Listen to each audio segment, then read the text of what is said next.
Bonjour à tous, voici une nouvelle série de vidéos sur ma chaîne. Aujourd'hui, je vais vous parler des outils de la sorcière, plus principalement du chaudron. Voici l'objet le plus légendaire et connu des sorciers et des sorcières, le chaudron.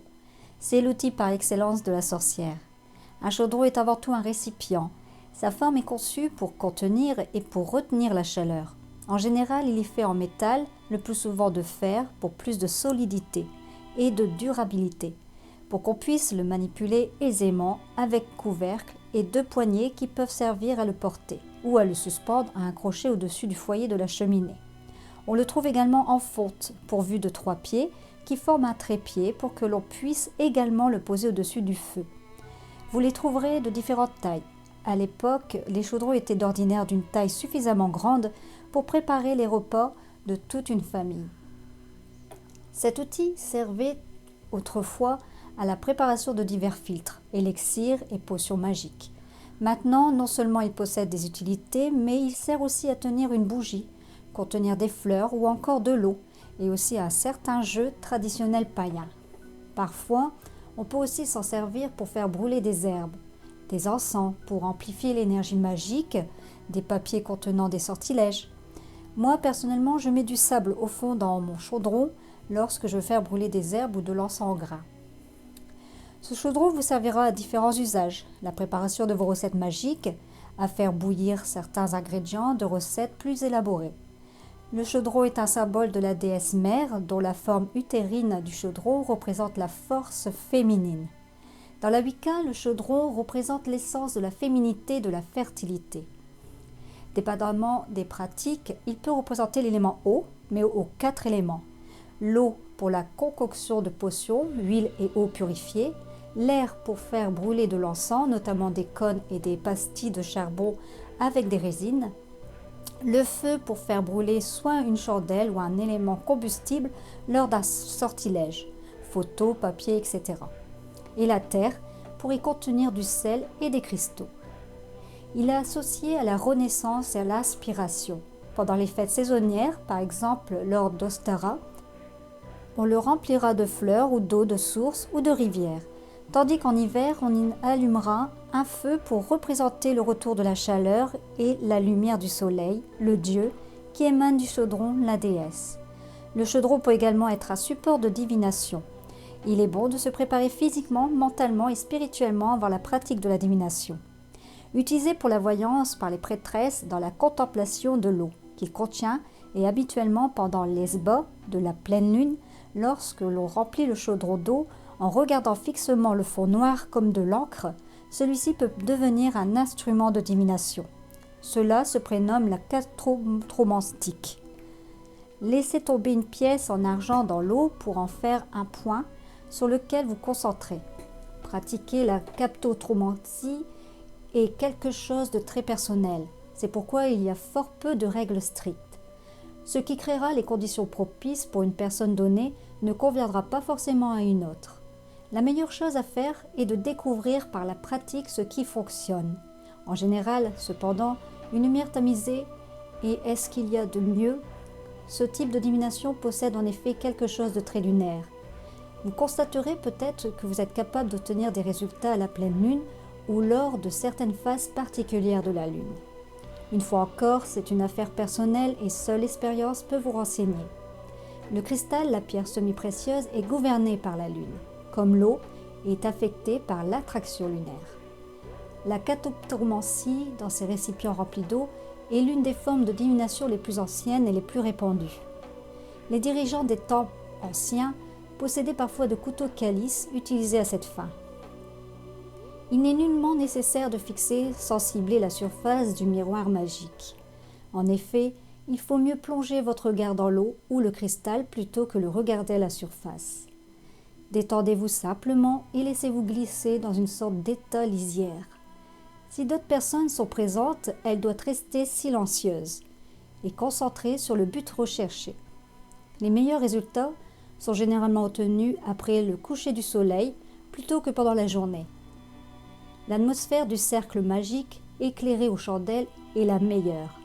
Mais si vous parvenez à pratiquer la captotromancie à un autre moment et en un autre endroit, la pièce devrait être obscurcie convenablement. Brûler un bon encens en grains ou des bâtonnets aidera toujours. Développer vos capacités captotromanciennes nécessite patience et pratique. Donc si vous ne voyez rien lors de votre premier essai, ne laissez pas tomber. Ce que vous faites vraiment, c'est éveiller les facultés de votre esprit. Cela ne viendra pas en une seule fois et vous ne pourrez toujours pas y arriver sur commande.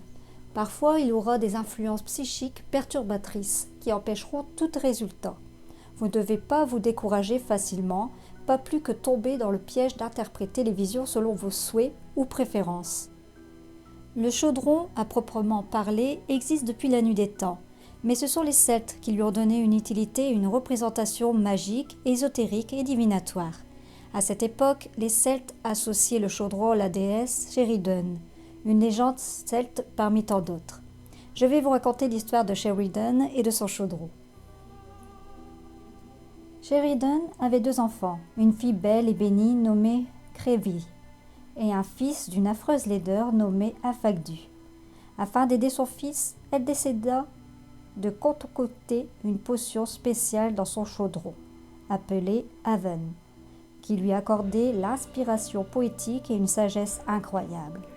Il fallut faire bouillir ce breuvage pendant 1 an et 1 jour, pour qu'il puisse faire effet. Elle demanda donc à un aveugle du nom de Morda d'entretenir le feu, et à un garçon du village un peu simplé nommé Grimbo Batch de mélanger le liquide. Imaginez lancer un sort si important pour vous que vous lui consacrez votre chaudron de façon exclusive pendant toute une année. D'après le sort, les 3 premières gouttes de la potion produisaient l'effet désiré, mais le reste serait inutile et empoisonné. Il se trouvera donc le dernier jour de préparation. 3 gouttes bien chaudes s'échappèrent du chaudron et atterrirent sur la main du jeune Grinon, le brûlant. D'instinct, il mit la main à la bouche pour apaiser la brûlure, absorbant ainsi la sagesse qui était à l'origine prévue pour le fils de Sheridan. Grâce à ces nouvelles connaissances, Grinon comprit que Sheridan serait furieuse et il s'enfuit. Découvrant que sa potion soigneusement préparée avait été gâchée et que Grinon avait disparu, Sheridan sut ce qui s'était passé et se lança à sa poursuite. Ce qui fut le début d'une chasse épique. Grinon se transforma en lièvre et en lévrier. Il sauta dans une rivière et devint un saumon, et elle devint une loutre. Il se transforma en oiseau chanteur et elle en faucon. Il devient un unique grain dans un gros tas de blé, et elle se transforma en poule, le trouva et le goba. Pourtant, peut-être en raison du pouvoir de la potion, Grinon ne fut pas anéanti, et au mépris des règles de la biologie, Sheridan devint enceinte de lui. Elle était résolue à le tuer à la naissance, mais se trouva incapable de le faire. Au contraire, elle le mit dans un récipient et le jeta dans l'océan, d'où il fut sauvé par un prince et devint, en grandissant, le légendaire barbe, poète et magicien Talicien. Une autre histoire qui fait référence au chaudron de Renaissance. Les guerriers se servaient d'énormes chaudrons dans lesquels ils mettaient les corps de leurs compagnons d'armes morts au combat, dans l'espoir de les faire revenir à la vie. La légende raconte que ces soldats renaissaient jusqu'à ce que leur rôle soit accompli. À l'heure actuelle, il est assez facile de s'en procurer car plusieurs boutiques ésotériques en vendent. Mais onéreux, les occasions que l'on trouve en brocante, souvent à des prix extrêmement raisonnables, ou encore dans les vides-greniers. Si vous trouvez par hasard un chaudron dans une brocante ou chez un antiquaire et que celui-ci est en mauvais état, rouille par exemple, nettoyez sa surface à la brosse de fer ou en acier de préférence en prenant garde à ne pas insister trop longtemps au même endroit et passez ensuite un revêtement qui le protégera de la corrosion. À ce moment-là, il sera tout de même conseillé de nettoyer l'objet énergétiquement avant de l'intégrer à sa pratique, car on ne sait jamais quelles énergies se sont imprégnées de l'outil ni de son vécu. Maintenant que vous avez acquis votre chaudron, place maintenant à la purification. Comment purifier votre chaudron? Alors, le matériel que je vais vous donner ici se trouve dans le livre Le chaudron de la sorcière. Alors, le matériel nécessaire. Il vous faut un bol d'eau, de la sauge et un plat ignifuge pour y poser une petite quantité de sel de mer. Une bougie blanche ou une bougie chauffe-plat convient très bien. Des allumettes et une petite serviette. Commencez par nettoyer le chaudron pour le débarrasser de toute saleté ou de toute poussière et séchez-le bien. Posez devant vous le chaudron propre et tout votre matériel. Place maintenant au rituel. Allumez la bougie, passez-la à 3 reprises au-dessus du chaudron, dans le sens anti-horaire en disant « Par le pouvoir du feu, je purifie ce chaudron ». Posez la bougie et servez-vous-en pour allumer la sauge. Puis soufflez doucement dessus pour qu'elle fume. Après le fagotin de sauge, décrivez un cercle autour du chaudron, tout comme vous l'avez fait avec la bougie, et dites « Par le pouvoir de l'air, je purifie ce chaudron ».